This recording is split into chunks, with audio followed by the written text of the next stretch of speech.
March 17ರಂದು ಬಿಲ್ಲಾಡಿಯ ಆತ್ಮಾನಂದ ಸರಸ್ವತಿ ಐಟಿಐಯ ನೇತೃತ್ವದಲ್ಲಿ ಒಂದು ಬೃಹತ್ ಪ್ರಧಾನ ಮಂತ್ರಿ ರಾಷ್ಟ್ರೀಯ ಅಪ್ರೆಂಟಿಸ್ಶಿಪ್ ಮೇಳ ಮತ್ತು ಉದ್ಯೋಗ ಮೇಳ ನಡೀತಾ ಇದೆ. ಇದರಲ್ಲಿ ನಮ್ಮ ಉಡುಪಿಯ ಮತ್ತು ನಾಡಿನ ಎಲ್ಲ ಉದ್ಯೋಗ ರಹಿತರು ಭಾಗವಹಿಸಬೇಕು ಅಂತ ಹೇಳುವಂತ ವಿನಂತಿಯನ್ನ ಮಾಡಲಿಕ್ಕೆ ಬಯಸ್ತಾ ಇದ್ದೇನೆ. ಇವತ್ತು ಉದ್ಯೋಗ ಮೇಳದ ಜೊತೆಯಲ್ಲಿ ಪ್ರಪ್ರಥಮ ಬಾರಿಗೆ ಪ್ರಧಾನಮಂತ್ರಿ ರಾಷ್ಟ್ರೀಯ ಅಪ್ರೆಂಟಿಸ್ಶಿಪ್ ಮೇಳ ಅಂತ ಒಂದು ಯೋಜನೆಯನ್ನ ಮಾಡ್ತಾ ಇದ್ದೇವೆ. ವಿಶೇಷವಾಗಿ ಕೇಂದ್ರ ಸರ್ಕಾರದ ಯೋಜನೆಯಲ್ಲಿ ಒಂದು ಅಪ್ರೆಂಟಿಸ್ಶಿಪ್ ಯೋಜನೆ ಇದೆ. ಇದು ಐಟಿಐ ಆದವರಿಗೆ, ಡಿಪ್ಲೊಮೊ ಆದವರಿಗೆ ಮತ್ತು ಡಿಗ್ರಿ ಆದವರಿಗೆ, ಇಂಜಿನಿಯರಿಂಗ್ ಆದವರಿಗೆ ಈ ಅಪ್ರೆಂಟಿಸ್ಶಿಪ್ ಅನ್ವಯಿಸುತ್ತದೆ. ವಿಶೇಷವಾಗಿ ನಮ್ಮ 30 ಸಂಖ್ಯೆಗಿಂತ ಹೆಚ್ಚು ಲೇಬರ್ಸ್ ಅನ್ನ ಹೊಂದಿದಂತ ಪ್ರತಿಯೊಂದು ಕಂಪನಿಯು ಕನಿಷ್ಠ 2.5% ಇಂದ 30% ಅಪ್ರೆಂಟಿಸ್ಶಿಪ್ ನೇಮಕ ಮಾಡಬೇಕು ಅಂತ ಕೇಂದ್ರ ಸರ್ಕಾರದ ನಿಯಮದಲ್ಲಿ ಇದೆ. ಆದರೆ ಅದನ್ನು ಯಾರು ಪಾಲಿಸ್ತಾ ಇಲ್ಲ. ಇದರಲ್ಲಿ ಉದ್ಯಮಗಳಿಗೂ ಉದ್ಯಮದಾರರಿಗೂ ಇದರಲ್ಲಿ ಉಪಯೋಗ ಇದೆ. ಇವತ್ತು ಒಂದು ಐಟಿಐ ಅಂದ್ರೆ SLC ಆದವರು, 8ನೇ ಕ್ಲಾಸ್ ಆದವರು, ಐಟಿ ಅಂತವರನ್ನ ತಕೊಂಡ್ರೆ ನ್ಯಾಪ್ ಅಂತ ಹೇಳ್ತಾರೆ.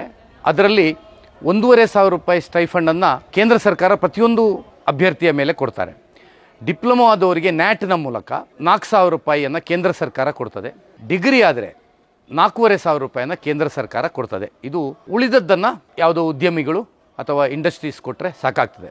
ಇದು ಒಂದು ಅತ್ಯುತ್ತಮವಾದಂಥ ಯೋಜನೆ ಮತ್ತು ಇದು ಲೇಬರ್ ಆ್ಯಕ್ಟ್ ಅಡಿಯಲ್ಲಿ ಬರುವುದಿಲ್ಲ. 1 ವರ್ಷ ಪೂರೈಸಿದರೆ ನೇರ ಕೇಂದ್ರ ಸರ್ಕಾರದಿಂದ ಆನ್ಲೈನ್ನಲ್ಲಿ ಆ ಅಪ್ರೆಂಟಿಸ್ಶಿಪ್ದಾರರಿಗೆ ಸರ್ಟಿಫಿಕೇಷನ್ ಬರ್ತದೆ. ಇದು ಇಂಟರ್ನ್ಯಾಷನಲ್ ಲೆವೆಲಲ್ಲಿಯೂ ಸರ್ಟಿಫೈಡ್ ಆಗಿರ್ತದೆ. ಮುಂದೆ ವಿದೇಶದಲ್ಲಿ ಹೋಗೋದಾದರೂ ಅವಕಾಶಗಳಿದೆ. ಇವತ್ತು BCom BA ಆದವರಿಗೆ ಈಗೂ ಇದರಲ್ಲಿ ಅವಕಾಶ ಇದೆ. ಸೊ ಇದನ್ನು ನಾವು 2 ವಿಭಾಗದಲ್ಲಿ ಮಾಡ್ತಾ ಇದ್ದೇವೆ. ಒಂದು, ಉದ್ಯಮಿಗಳಿಗೆ ಇದನ್ನು ಪ್ರಚಾರ ಮಾಡಿ ನಾವು ವಿಶೇಷವಾದ ಅಭಿಯಾನವನ್ನು ಮಾಡ್ತಾ ಇದ್ದೇವೆ. ನೀವೆಲ್ಲ ಇದರಲ್ಲಿ ನ್ಯಾಪ್ ಮತ್ತು ನ್ಯಾಟಲ್ಲಿ ಎನ್ರೋಲ್ಮೆಂಟ್ ರಿಜಿಸ್ಟ್ರೇಷನ್ ಮಾಡ್ಕೊಳ್ಳಿ ಅಂತ. ಆ ಮೂಲಕ ಅವರಿಗೂ ಪ್ರಯೋಜನ ಆಗ್ತದೆ. ಮತ್ತೆ ವಿದ್ಯಾರ್ಥಿಗಳು ಯಾರು ಉದ್ಯೋಗ ಇಲ್ದಿದ್ದವರು, ವಿದ್ಯಾವಂತರಾದಂಥವ್ರು, ಡಿಗ್ರಿ ಆದಂಥವ್ರು, ಉದ್ಯೋಗ ಇಲ್ದಿದ್ದವರು, ಅವರಿಗೆ ಈ ಅಪ್ರೆಂಟಿಸ್ಶಿಪ್ ಮೂಲಕ ಈ ದೊಡ್ಡ ದೊಡ್ಡ ಕಂಪನಿಗಳಿಗೆ ಎಂಟ್ರಿ ಆಗಲಿಕ್ಕೆ ಒಂದು ಉಪಯೋಗ ಆಗ್ತದೆ. ಹಾಗಾಗಿ ರಾಜ್ಯದಲ್ಲಿ ಪ್ರಪ್ರಥಮವಾಗಿ ಒಂದು ಖಾಸಗಿ ಸಂಸ್ಥೆ ITIಯಲ್ಲಿ ಸಣ್ಣ ಮಟ್ಟದಲ್ಲಿ ಅಪ್ರೆಂಟಿಸ್ಶಿಪ್ ಮೇಳ ಆಗ್ತದೆ. ಇವತ್ತು ಸಾವಿರಾರು ಸಂಖ್ಯೆಯಲ್ಲಿ ಅಪ್ರೆಂಟಿಸ್ ಮೇಳವನ್ನು ಮಾಡುವಂಥದ್ದು ಪ್ರಪ್ರಥಮ ಬಾರಿಗೆ ಅಮೃತ್ ಗಾರ್ಡನಲ್ಲಿ ಮಾರ್ಚ್ 17ನೇ ತಾರೀಕಿಗೆ ನಡೀಲಿಕ್ಕಿದೆ. ಪ್ರತ್ಯೇಕವಾದಂಥ ಕೌಂಟರ್ ಇರ್ತದೆ. ಒಂದನೇದ್ದು ಉದ್ಯೋಗ ಮೇಳ ಇದೆ.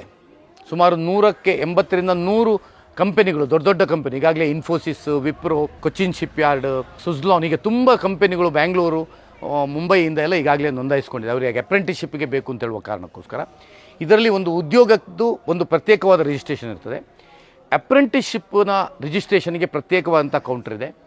ಇನ್ನೊಂದು, ಇಂಡಸ್ಟ್ರೀಸ್ನವರಿಗೆ ಅವರ ಕಂಪನಿಯನ್ನು ಈ ಒಂದು ಅಪ್ರೆಂಟಿಸ್ಶಿಪ್ ಸ್ಕೀಮಲ್ಲಿ ಕೇಂದ್ರ ಸರ್ಕಾರದೊಂದಿಗೆ ರಿಜಿಸ್ಟ್ರೇಷನ್ ಮಾಡ್ಕೊಳ್ಳಿಕ್ಕೆ, ಎನ್ರೋಲ್ ಮಾಡ್ಕೊಳ್ಳಿಕ್ಕೆ ಪ್ರತ್ಯೇಕವಾದಂಥ ಕೌಂಟರ್ಗಳನ್ನು ವ್ಯವಸ್ಥೆ ಮಾಡಿದ್ದೇವೆ. 16ನೇ ತಾರೀಕಿಗೆ ಮುಂಚಿನ ದಿವಸ ಈ ಎಲ್ಲ ಇಂಡಸ್ಟ್ರೀಸ್ಗಳ HR ಸಭೆಯನ್ನು ಕೇಂದ್ರ ಮತ್ತು ರಾಜ್ಯ ಸರ್ಕಾರದ ಅಧಿಕಾರಿಗಳು ಬಂದು ಅದರ ಮಾಹಿತಿಯನ್ನು ಕೊಡುವಂಥ ಕೆಲಸವನ್ನು ಮಾಡಿದ್ದೇವೆ. ಒಂದನೇದು, ನಾನು ಅಧ್ಯಯನ ಮಾಡಿದ ಪ್ರಕಾರ ಇದು ಕೇಂದ್ರ ಸರ್ಕಾರದ ತುಂಬ ಒಳ್ಳೆಯ ಒಂದು ಯೋಜನೆ. ಉದ್ಯಮದಾರರಿಗೂ ಒಂದು ತುಂಬ ಪ್ರಯೋಜನ ಆಗ್ತದೆ. ಅವರಿಗೆ ಕಡಿಮೆ ಇವರ ವೇತನದಲ್ಲಿ 4,000 ಡಿಪ್ಲೊಮೊದವರಿಗೆ, 4,500 ಡಿಗ್ರಿಯವರಿಗೆ ಕೇಂದ್ರ ಸರ್ಕಾರ ಕೊಡ್ತದೆ. ITI ಅಂತದ್ದಾದವರಿಗೆ 1,500 ಕೊಡ್ತದೆ. ಅಂದರೆ ಇವರಲ್ಲಿ ಕೆಲಸ ಮಾಡ್ತಾ ಇದ್ದಾಗೆ ಕೇಂದ್ರ ಸರ್ಕಾರ ಅವರ ಸಂಬಳವನ್ನು ಕೊಡುವಂಥ ವ್ಯವಸ್ಥೆ ಇದೆ. ಮತ್ತು ಇದನ್ನು ರಿಜಿಸ್ಟ್ರೇಷನ್ ಮಾಡ್ಕೊಳ್ಬೇಕು ಅಂತ ಹೇಳುವಂಥ ಕನಿಷ್ಠ 2.5% ಮಾಡಬೇಕು ಅಂತ ಕೇಂದ್ರ ಸರ್ಕಾರದ ನಿಯಮಗಳಿದೆ. ಸೊ ಹೀಗಾಗಿ ಇದು ಒಂದು ಬಹಳ ಒಳ್ಳೆಯ ಯೋಜನೆ. ಒಂದು ಕಡೆಯಿಂದ ವಿದ್ಯಾರ್ಥಿಗಳಿಗೂ, ಉದ್ಯೋಗ ಇಲ್ಲದಿದ್ದವರಿಗೂ ಒಳ್ಳೆಯ ಯೋಜನೆ, ಮತ್ತು ಉದ್ಯೋಗಪತಿಗಳಿಗೂ ಅವರ ಉದ್ಯೋಗದಲ್ಲಿಯೂ ಏನು ಯಾವುದೇ ಮಿನಿಮಮ್ ವೇಜಸ್ ಇಲ್ಲ ಅಥವಾ ಲೇಬರ್ ಆ್ಯಕ್ಟಲ್ಲಿ ಬರಲ್ಲ. ಅಪ್ರೆಂಟಿಸ್ಶಿಪ್ ಅಂತ ಮಾಡಿ 1 ವರ್ಷಕ್ಕೆ ಅವರೇ ಸರ್ಟಿಫೈ ಮಾಡಿದ ಮೇಲೆ ಕೇಂದ್ರ ಸರ್ಕಾರ ನೇರವಾಗಿ ಅಪ್ರೆಂಟಿಸ್ಶಿಪ್ಗಳಿಗೆ ಸರ್ಟಿಫಿಕೇಟ್ ಕೊಡುವಂಥ ಒಂದು ಯೋಜನೆ ಇದೆ. ಸೊ ಹಾಗಾಗಿ ಇದೊಂದು ಬೃಹತ್ತಾದಂಥ ಯೋಜನೆ. ನಮ್ಮ ಕನ್ಯಾಡಿ ಕ್ಷೇತ್ರದ ಶ್ರೀ ಬ್ರಹ್ಮಾನಂದ ಸರಸ್ವತಿ ಸ್ವಾಮೀಜಿಯವರು ಈ ಕಾರ್ಯಕ್ರಮವನ್ನು ಮಾರ್ಚ್ 17ನೇ ತಾರೀಕು ಬೆಳಗ್ಗೆ 9 ಗಂಟೆಗೆ ಉದ್ಘಾಟನೆ ಮಾಡಲಿಕ್ಕಿದ್ದಾರೆ. ತಾವೆಲ್ಲರೂ ಉದ್ಯಮಪತಿಗಳು ಮತ್ತು ಉದ್ಯೋಗ ಆಕಾಂಕ್ಷಿಗಳು, ಅದು ಅಪ್ರೆಂಟಿಸ್ಶಿಪ್ ಇರ್ಬೋದು, ಉದ್ಯೋಗಕ್ಕೆ ಇರ್ಬೋದು, ಎರಡನ್ನೂ ಟ್ರೈ ಮಾಡ್ಬೋದು. ನೀವು ದೊಡ್ಡ ಸಂಖ್ಯೆಯಲ್ಲಿ ಅಮೃತ್ ಗಾರ್ಡನ್ಗೆ ಮಾರ್ಚ್ 17ನೇ ತಾರೀಕಿಗೆ ಬರಬೇಕು ಅಂತ ಹೇಳುವಂಥ ವಿನಂತಿಯನ್ನು ಮಾಡಲಿಕ್ಕೆ ಬಯಸ್ತಾ ಇದ್ದೀನಿ.